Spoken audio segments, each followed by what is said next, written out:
मेहर सरई ज़मीन ते कब्ज़े ख़िलाफ़ बागू थियण जे रवाफ़िन मोहम्मद सादिक महेसर अयूब महेसर समेत ॿियनि जो मुसलसल एहतजाज जारी।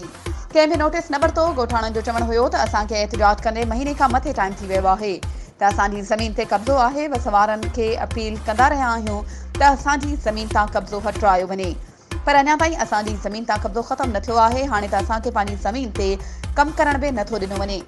हुननि वधीक चयो त महिरबानी करे असांजे हिननि बाअसरनि मां जान छॾाई वञे।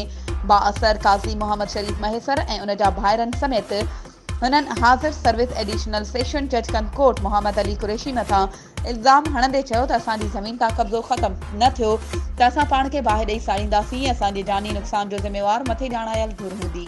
वधीक ख़बरुनि ऐं अपडेट्स जे लाइ असांजे चैनल खे सब्सक्राइब कयो ऐं हा, बेल आइकन खे प्रेस करणु न विसारिजो त जीअं असांजी हर नई अचण वारी वीडियो तव्हां ताईं पहुची सघे।